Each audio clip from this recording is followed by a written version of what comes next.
بسم اللہ الرحمن الرحیم۔ السلام علیکم ورحمۃ اللہ وبرکاتہ۔ میں محمد عطاء الحق قاسمی آج پھر سے آپ حضرات کے سامنے حاضر ہوا ہوں، اس امید سے کہ آپ تمامی حضرات بخیر و عافیت ہوں گے۔ دوستو، جب شب برات کا مہینہ آتا ہے یعنی شعبان المعظم کا مہینہ آتا ہے تو بہت سے لوگ ایک بات کا اہتمام کرتے ہیں، وہ یہ کہ غریبوں مسکینوں کو دعوت دینا، انہیں کھانا کھلانا۔ بڑے اہتمام کے ساتھ اس کام کو کیا جاتا ہے۔ جی ہاں دوستو، اب تک میرے یہاں بھی 2 لوگ آ چکے ہیں، محض اس لیے کہ آپ بچوں کو دیجئے کہ میرے گھر پر آئے، قرآن خوانی کرے، قرآن کریم کی تلاوت کرے اور ہم ان کو کھانا کھلائیں گے، محض اس لیے کہ ان کے دل کے اندر اس مہینے کی ایک عظمت ہے اور اسی وجہ سے وہ دعوت کرتے ہیں، اور شاید وہ یہ سوچتے ہیں کہ اس مہینے میں دعوت کرنے کی کوئی خاص فضیلت ہے، اسی لیے اس مہینے کا انتظار کرتے ہیں اور اسی مہینے میں غریبوں کو، مسکینوں کو، طلباء کو دعوت دے کر قرآن کریم کی تلاوت کرا کر ایصال ثواب کرواتے ہیں۔ دوستو، یقیناً قرآن خوانی کرنا، قرآن کریم کی تلاوت کر کے اس کا ثواب مردوں تک پہنچانا احادیث مبارکہ سے ثابت ہے، لیکن اسی کام کو اگر آپ کسی خاص مہینے کے ساتھ مختص کر دیتے ہیں، خاص کر دیتے ہیں کہ صرف اور صرف شعبان المعظم یعنی شب برات کے مہینے میں ہی اس کام کو کیا جائے اور اس کام کو شعبان المعظم کے مہینے کے اندر اہتمام کے ساتھ کیا جائے، تو یہ غلط ہے،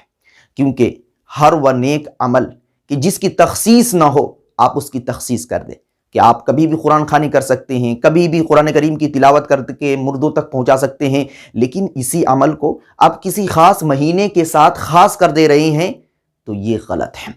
اس اہتمام کو ختم کیا جائے، اس رواج کو ختم کیا جائے۔ اگر یہی رواج چلا تو بعد میں چل کر لوگ مانیں گے نہیں اور یہ کہیں گے کہ ہمارے آباء و اجداد، ہمارے باپ دادا اس طریقے سے کیا کرتے تھے اور کسی مولوی نے روکا نہیں، منع نہیں کیا، تم کون ہوتے ہو روکنے والے، منع کرنے والے۔ ایسا واقعہ پیش آ چکا ہے کہ جب میں نے کسی کو اس عمل سے روکا، منع کیا تو اس نے یہی کہہ دیا کہ آج سے نہیں بلکہ تقریباً کئی سالوں سے، بچپن سے ہم دیکھتے ہوئے آ رہے ہیں کہ جب شب برات کا مہینہ آتا ہے تو ہمارے گھر غریب مسکین طلباء آتے ہیں، دعوت کا نظم ہوتا ہے، انہیں کھلایا جاتا ہے، پلایا جاتا ہے، قرآن کریم کی تلاوت ہوتی ہے، ایصال ثواب ہوتا ہے، تو یہ رواج چل پڑا ہے۔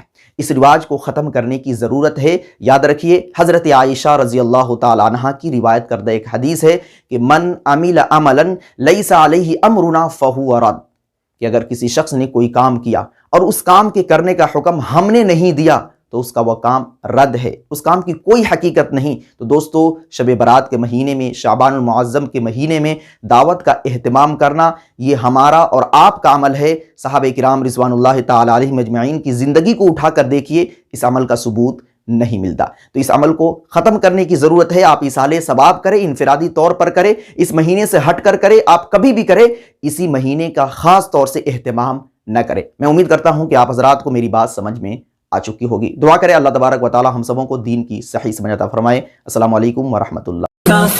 Thanks for watching. Don't forget like, comment, share and subscribe to Al Had Media.